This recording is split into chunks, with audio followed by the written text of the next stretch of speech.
The Pittsburgh Steelers take a tough loss to the Cleveland Browns on the road in Week 11 by a final score of 13-10. We're going to be getting into all the nitty-gritty, the injury news, and then my takeaways. I got 5 takeaways after this loss as the Steelers go to 6-4 on their 2023 campaign.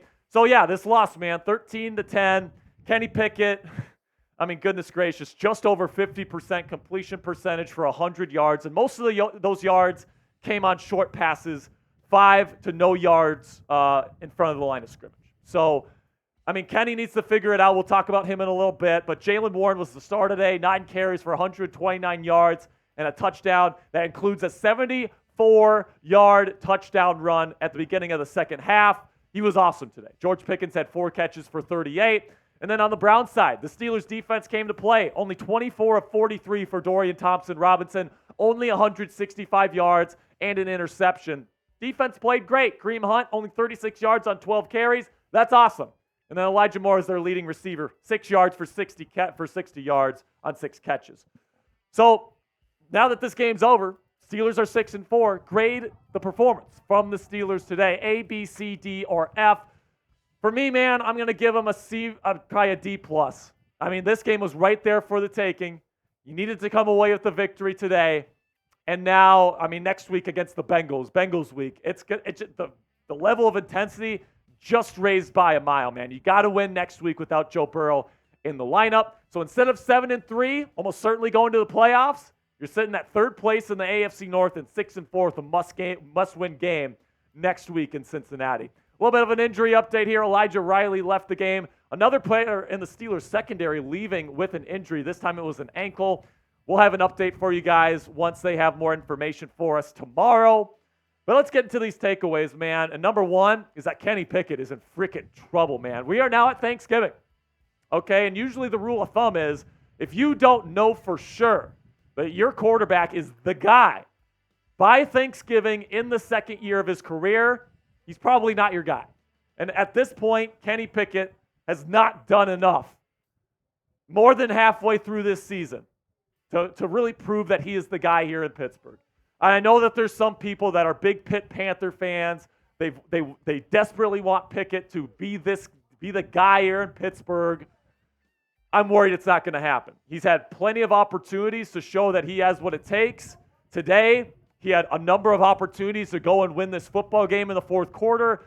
And usually he's provided some of those moments that get you to wins, right? He turns it on in the 4th quarter statistically this year. But against this Browns defense, just couldn't get it done. Made a lot of inaccurate passes. And you know what? That's on the quarterback. Then we get to Warren here, Jaylen Warren, who absolutely carried the offense today, man. I mean, goodness gracious. Over 120 yards rushing, and that's not even counting what he did as a receiver. He was absolutely fantastic. He is the most important Steelers offensive player. He's not the best. George Pickens is the best. But, I mean, because Kenny Pickett can't get him the football, it now turns to the run game to get offensive production. The only guy that was able to do that today was Jaylen Warren. He makes guys miss, man. He runs people over. He plays with an incredible jump step and power and running guys over, and he's a great receiver, and he pass blocks so well. This guy does it all, man. He is starting to turn into a star here for the Pittsburgh Steelers, and moving forward, he has to be the guy for the Steelers offense moving forward if they want to make the postseason. All right, now let's have a quick word from our sponsor here at PrizePicks. Go to prizepicks.com/CLNS and use our code CLNS for a deposit match up to $100 today. If you're looking for a way to spice up your game days this NFL season, get started with PrizePicks. It's a skill-based, real money daily fantasy sports game. And if you're looking for a more fun way to spend your game days, look no further than PrizePicks. So you might be asking yourselves, how does this work? Well, here's how. You pick 2 to 6 players. If they'll go for more or less than their PrizePicks projection, you can win up to 25 times your money on any entry. And I think I missed on all 3 of my picks today. I had the one's good. So the Najee one is good. I took the less on rush yards. I took the more on Kenny Pickett passing yards. Big mistake. And I took the more on receiving yards for George Pickens. Couldn't quite get to 41.5 today. And given his talent, less than 41.5, that's a damn shame, man. Check it out now at prizepicks.com/CLNS and use our code CLNS for a deposit match up to $100 today. With Prize Picks, it takes less than 60 seconds to make your picks. So get started right now before the start of Sunday Night Football between the Vikings and Broncos. Go to prizepicks.com/CLNS and use our code CLNS for a first deposit match up to $100. That's code CLNS at prizepicks.com/CLNS for a deposit match up to $100 today. Third takeaway, the defense did all it could, man. They did their job today. They turned the ball over. I mean, this defense is leading the freaking National Football League in interceptions. And, I mean, goodness gracious, they didn't do a great job getting after the quarterback. I thought the offensive line for Cleveland actually held up pretty nice. But other than that, the coverage was solid. DTR barely completed half his passes. He delivered when it mattered for sure, getting his team into field goal range. But man, Keanu Benton looked damn good today. T.J. Watt, Alex Highsmith, they were doing work today. Fortunately, didn't translate to sack production. DTR was getting the ball out of his hands pretty quickly. But listen, they held the Cleveland Browns to 10 points, and they gave Kenny Pickett a shot to win the game with 2 minutes left. I mean, by the end of the game, they were gassed. Cleveland had the ball all game long because the Steelers' offense can't move it. And I just feel bad for this defense because you can see the Super Bowl potential with this unit. You really can. You have the talent on offense and defense to be a true Super Bowl contender here in Pittsburgh. But because you don't have an offensive coordinator or quarterback, that doesn't seem like a possibility at this point in the season, unfortunately. Now, my fourth takeaway here is I don't want to hear all this stuff that's going to be coming out that I know is going to come out this week that the Steelers should fire Mike Tomlin. Even though the Steelers are likely going to be in the AFC playoff picture still after this week, despite having one of the worst offenses and defenses from a production standpoint. I mean, I just don't understand what people expect from Mike Tomlin at this point because he's gotten this team to 6-4. If it's another head coach and another head coach had like something like the 30th best offense and like the 25th best defense in terms of yardage given up, how many coaches are getting their teams to 6-4? Tell me if those coaches are out there because I don't see it. I see the problem as something that is extremely, extremely finite.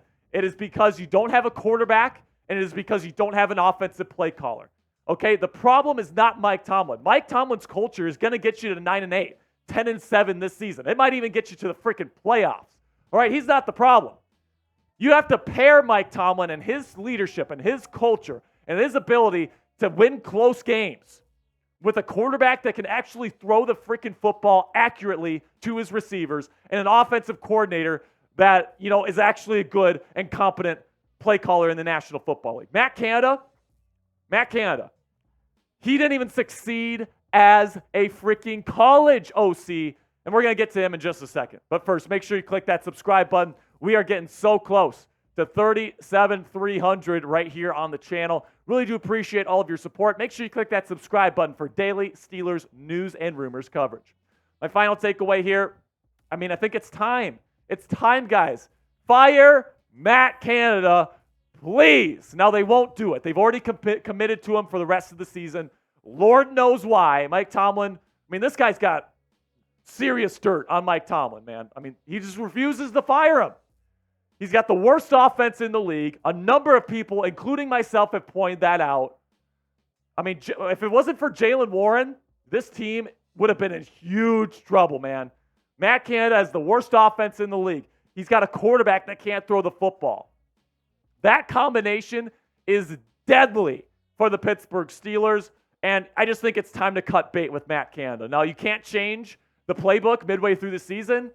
The interim OC is going to be running Matt Canada's offense, but maybe he'll have a little bit more sense. Maybe he'll call a screen pass where wide receivers are actually blocking for the running back. Maybe he won't call 4 verticals in the red zone. Maybe he'll freaking run the football on 4th and 1.